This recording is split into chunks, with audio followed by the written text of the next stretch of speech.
Nabi lagi. Jelas? Paham?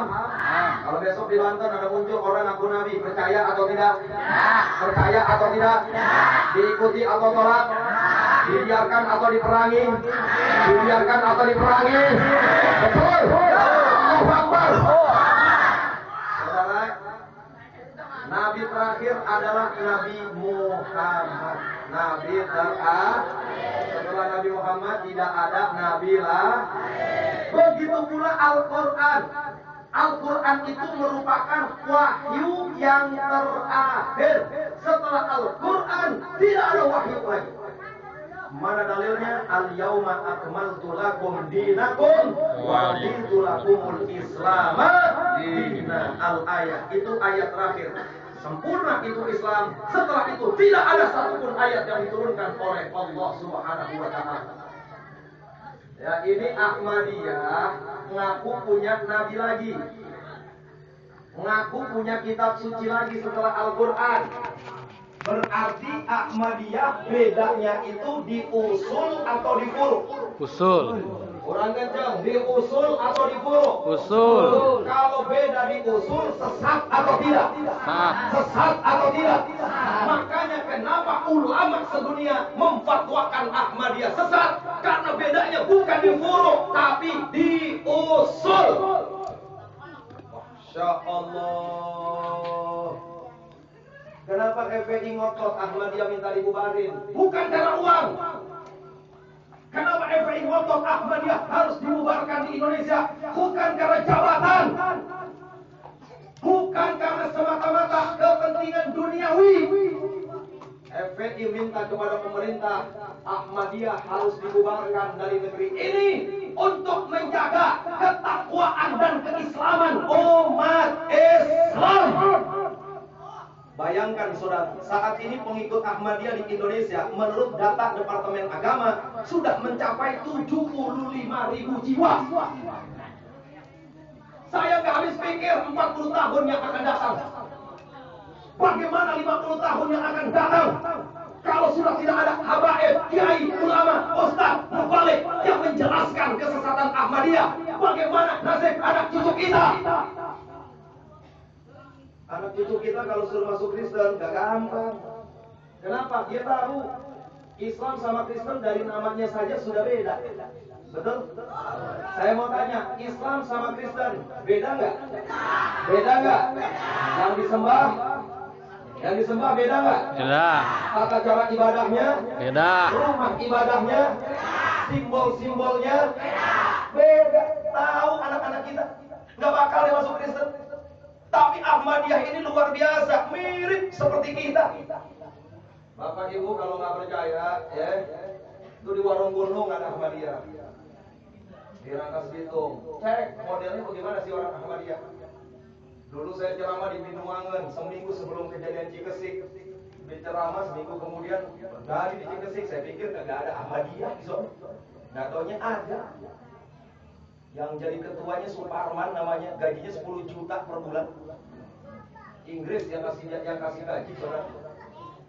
Saya dakwah di daerah Jawa Barat, Tasikmalaya, ada kecamatan namanya Salawu, arah Singaparna, ada satu desa namanya Tenjo Waringin, itu Ahmadiyahnya kurang lebih 7.000 orang. Saya ceramah di Cianjur ke selatan, mau arah Kadu Pandak, ada namanya kecamatan Campaka. Saya nggak ngerti itu kampung Ahmadiyah. Begitu saya ceramah masuk melewati kampung Ahmadiyah. Di sana 500 kakak kurang lebih mengikut Ahmadiyah. Kerja di kebun teh semuanya. Coba lihat saudara. Kalau kita lihat orang-orang Ahmadiyah itu mirip. Dia punya masjid. Dia punya musola. Dia punya madrasah. Laki-lakinya kayak gitu begini, pakai sarung, pakai peci, pakai sorban, pakai sajadah. Perempuannya pakai jilbab. Sholatnya sama. Baca Qurannya sama. Adzannya sama. Qomatnya sama. Tadkiro dibaca pribadi di dalam rumah, nggak berani dibaca di masjidnya, saudara. Bagaimana cara bedain orang Ahmadiyah atau bukan? Begitu masuk ke rumahnya ada fotonya Mirza Ghulam Ahmad, udah itu Ahmadiyah, saudara.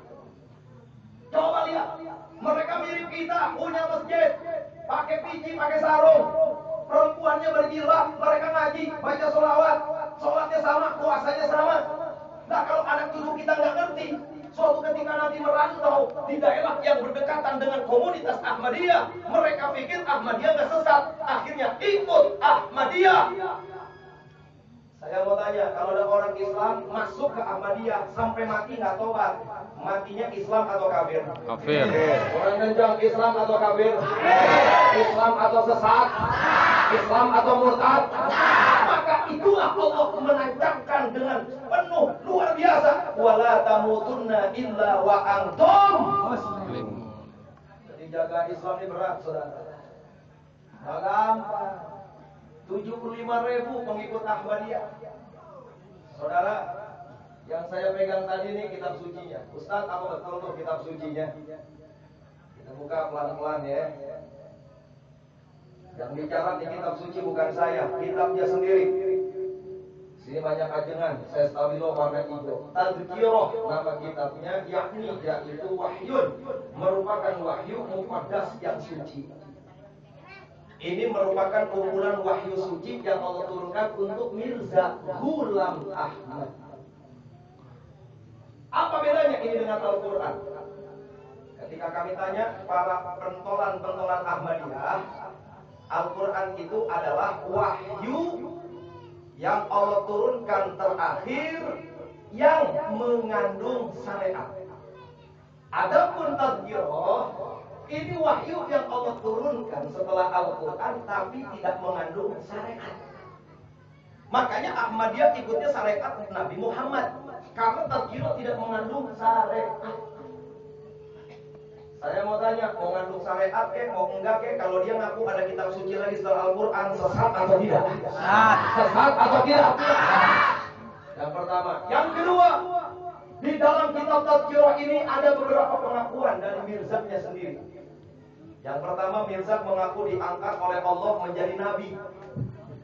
Tulisannya begini, bacaannya, ya Ahmad, Allah manggil dia Ahmad. Ya Ahmad, ju'ilta mursalan. Kamu aku jadikan rasul, kamu aku angkat menjadi rasul, kata Allah. Yang pertama. Yang kedua, di dalam kitab tadzkirah ini, Mirza Ghulam Ahmad, nabinya orang Ahmadiyah, mengaku diangkat oleh Allah menjadi anaknya Allah. Jawab, Allah punya anak atau tidak? Ya. Lam jalid walam. Lam jalid walam. Bagaimana tulisannya dalam kitab ini? Anta minni bimanzilati auladi. Anta kamu minni di sisiku bimanzilati auladi, manzilahnya, kedudukannya, derajatnya seperti anak-anak. Yang ketiga, di dalam kitab ini Mirza Ghulam Ahmad, nabinya orang Ahmadiyah, mengaku pernah menyatu dengan zatnya Allah, lalu menciptakan langit dan bumi yang sekarang ada. Dakhala Rabbi ala wujudi wa khalaqtu samawati wal arda. Suatu ketika zat Allah masuk ke dalam tubuhku, lalu aku menciptakan langit dan bumi. Yang keempat, di dalam kitab ini Mirza bercerita, dia pernah tidur, di dalam tidurnya bermimpi menjadi Allah. Ra'aitu fil manami ainallah, kata Mirza. Suatu saat aku tidur, aku mimpi, dalam mimpi menjadi Allah. Lalu dia cerita kepada pengikutnya, apa kata Mirza? Wa tayaqqantu annani huwa. Aku yakin kalau aku ini adalah Allah. Yang kelima, di dalam kitab ini ditulis halaman 51. Ya Ahmad, kata Allah kepada Mirza yang stabilo warna hijau. Ya Ahmad, hai Ahmad, yatimu ismuka. Kata Allah kepada Mirza, hai Ahmad, yatimu ismuka, namamu sempurna. Wala yatimu ismi, sedangkan namaku Asmaul Husna tidak sempurna. Saya mau tanya, kalau begitu Mirza Ghulam Ahmad edan apa gelo? Kurang kencang, edan apa gelo? Edan apa gelo? Ahmadiyah kalau dibiarkan bahaya atau tidak? Merusak atau tidak? Siap perangi Ahmadiyah? Siap perangi Ahmadiyah? Takbir! Alhamdulillahirrahmanirrahim. Bukan cuma itu aliran sesat yang ada di negeri ini, saudara. Perhatikan baik-baik. Bukan cuma Ahmadiyah yang kita menuntut kepada pemerintah agar dibubarkan. Ini muncul pemikiran yang lebih sesat lagi, yaitu pemikiran liberal. Ustaz, liberal apaan sih? Kalau saya mau cerita panjang nih, singkat saja. Liberal ini adalah manusia-manusia yang mengedepankan akal daripada Al-Quran. Jadi Al-Quran disuruh ikut akal dia. Itu namanya kelompok liberal. Ada 2 buku. Ini buku disebarkan di Indonesia. Didanai oleh siapa? Didanai oleh Amerika Serikat dan Yahudi. Gratis dibagi-bagi ini buku beberapa waktu yang lalu, saudara. Yang pertama, ada buku berjudul Fikih Lintas Agama. Kenapa orang liberal difatwakan sesat? Karena telah menyimpang dari usul, bukan furu. Yang pertama, ada buku berjudul Fikih Lintas Agama. Yang menulis buku ini kelompok liberal. Boleh nggak saya bacakan yang menulis? Boleh nggak? Boleh. Boleh nggak? Betul. Yang pertama yang menulis buku ini Nur Kholis Majid. Orangnya udah mati. Kausar Azhari Nur. Lalu Profesor Dr. Komarudin Hidayat, Rektor UIN Ciputat saat ini. Lalu Kiai Haji Masdar F. Masudi. Beliau sekarang menjabat salah satu majelis suriah PBNU. Selanjutnya Zainul Kamal dan lain sebagainya. Ini dosen di UIN Ciputat. Apa saja isi buku ini? Perhatikan baik-baik. Saya sudah rangkum. Begitu saya baca, saya rangkum kesimpulannya. Halaman 133 sampai 207 saya baca, saya rangkum kesimpulan dari ucapan pemikiran liberal bahwa umat beragama apapun tidak kafir. Karena semua agama sama dan benar. Sehingga tidak boleh ada yang mengklaim bahwa agamanya yang paling benar. Jawab. Agama yang benar agama apa? Islam. Kurang kencang. Agama yang benar agama apa? Islam. Selain Islam benar atau salah? Selain Islam benar atau salah? Yakin? Mana dalilnya dalam Al-Quran kalau Islam itu agama yang benar? Inna dina indallahil Islam. Sesungguhnya agama yang diridhoi di sisi Allah adalah agama Islam. Mana ayat yang lain? Allah berfirman, "Wa may yabtaghi ghairal islami dinan fala yuqbal minhu wa huwa fil akhirati minal khasirin." Barang siapa yang memeluk agama selain agama Islam, agama itu tertolak dan mereka di akhirat akan menjadi orang-orang yang merugi. Jelas Allah nyatakan, agama yang diridhoi oleh Allah hanya Islam. Selain Islam ditolak oleh Allah. Orang liberal nulis buku semua agama sama. Semua agama benar. Gak boleh orang Islam mengaku agamanya yang paling benar. Saya mau tanya, pemikiran semacam ini sesat atau tidak? Bahaya atau tidak? Ini masuk ke kampus-kampus. Ini masuk ke perguruan tinggi. Makanya hati-hati yang punya anak di perguruan tinggi. Jangan sampai nggak dibekali agama yang kuat. Sebelum ke perguruan tinggi, kalau bisa ke balai rombeng dulu. Betul. Sebelum ke perguruan tinggi, kalau bisa mondok dulu di Salafiyah. Ini sekarang kacau sih, Salafiyah udah pada bangkrut. Salafiyah udah kagak ada yang mau nempatin. Rame-rame ke perguruan tinggi. Nih ente bakal dijejelin buku-buku model begini. Kalau iman ente, Islam ente nggak kuat, saya mau tanya, bahaya atau tidak? Bahaya atau tidak? Sekali lagi, agama yang benar, agama apa? Karena semua agama itu benar, semua agama itu sama, orang liberal mengatakan, maka boleh mengucapkan salam kepada non-muslim, bahkan wajib menjawab salam mereka. Boleh mengucapkan selamat Natal, atau selamat hari besar agama apapun, bahkan boleh ikut merayakannya karena semua agama sama. Lalu berikutnya di sini dikatakan boleh mendoakan dan minta doa dari non muslim. Kalau kita datang ke pendeta minta doa sama pendeta, nggak apa-apa. Karena agama semua sama dan semua benar. Yang gilanya lagi dalam buku ini, halaman 164 sampai 167 dikatakan, karena semua agama sama, semua agama benar, boleh kawin beda agama dan harus ada waris beda agama. Masya Allah. Saya mau tanya, pemikiran semacam ini bahaya atau tidak? Bahaya atau tidak? Dibiarkan apa diperangi? Dibiarkan apa diperangi? Dia perang orang liberal. Allahu Akbar. Ini bisa merusak ketakwaan kita, saudara. Ini bisa merusak keislaman kita. Gak cukup sampai di situ. Satu buku lagi berjudul Lubang Hitam Agama. Ini buku ditulis oleh seorang dosen dari UIN Wali Songo, Jawa Tengah. Namanya siapa? Cakep banget namanya. Sumanto.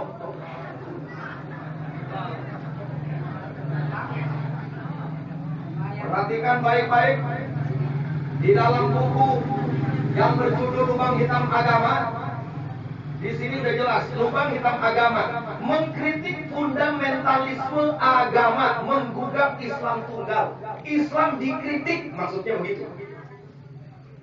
Apa saja isi buku ini? Lagi-lagi saya rangkum, karena kalau dibaca panjang. Saya rangkum dari pemikiran mereka. Yang paling bahaya, halaman 43. Di sini dikatakan, Nabi dan para sahabat adalah para pencipta Al-Quran. Jadi Al-Quran itu bukan wahyu Allah, kata Sumanto. Al-Quran itu karangan Nabi dan sahabat. Jawab, ini akidah ini. Al-Quran itu karangan Nabi atau wahyu Allah? Wahyu Allah. Karangan sahabat atau firman Allah? Firman Allah. Yakin? Mantap. Kalau ada orang yang mengatakan bahwa Al-Quran karangan Nabi, karangan sahabat, Islam atau bukan? Islam atau kafir? Islam atau sesat? Dia bilang Al-Quran bukan wahyu Allah. Lalu berikutnya di sini dikatakan halaman 142, kandungan Al-Quran kontroversi. Maksudnya kontroversi, Al-Quran itu bermasalah. Bagi waris perempuan 1, laki 2, itu bermasalah kata mereka. Subhanallah. Halaman 146 di situ dikatakan Al-Quran saja bermasalah, apalagi kitab kuning yang dibaca sama para kiai di pondok pesantren. Luar biasa. Lalu berikutnya dalam kitab ini halaman 45 dikatakan Nabi dan para tokoh non-muslim seperti Gandhi, Luther, Bunda Teresa, Romo Mangun sekarang bersama-sama menunggu kita di surga. Kata Sumanto, Allah menciptakan surga, pintunya banyak. Buat nabi, buat pendeta, buat biarawan, biarawati, pastor, dan lain sebagainya. Saya mau tanya, jawab yang kompak. Orang kafir masuk surga atau neraka? Pendetanya orang Kristen tuh masuk surga atau neraka? Surga atau neraka? Kata Sumanto, pendeta masuk surga, Romo masuk surga, biarawati masuk surga. Sesat atau tidak? Tidak. Ya Allah. Selanjutnya, halaman 58 di sini dikatakan kisah heroik para nabi. Kisah heroik itu kisah luar biasa, seperti peristiwa Isra Mi'raj. Ini heroik, di luar akal manusia, takjub. Kisah heroik para nabi dan mukjizat para nabi. Seperti Nabi pernah membelah bulan menjadi 2, Allah yang belah. Karena orang kafir minta, Allah kabul, berbelah, itu bulan masuk ke lengan kanan dan keluar ke lengan kiri. Itu terjadi, saudara. Kita punya Nabi mengeluarkan air dari ujung jari, betul? Itu mukjizat namanya. Kita punya Nabi kalau jalan itu awan selalu mengayomi, itu mukjizat namanya. Kita punya Nabi sekali dagang rame, laku keras, untungnya banyak, itu mukjizat namanya. Lalu mana lagi? Nabi Musa membelah lautan merah dengan tongkat, itu mukjizat namanya. Kata Sumanto, kisah heroik para nabi dan mukjizatnya itu semua hanya dongeng. seperti sinetron Saras 008 atau kisah dari James Bond? Jawab, saya mau tanya. Kisah Isra Mi'raj nyata atau dongeng? Nyata. Orang kencang, nyata atau dongeng? Nyata. Siapapun mereka mengaku Islam lalu mengatakan bahwa kisah Isra Mi'raj itu dongeng, tidak nyata, maka kafir, murtad, keluar dari Islam. Betul? Berikutnya saudara, halaman 70. Ini luar biasa.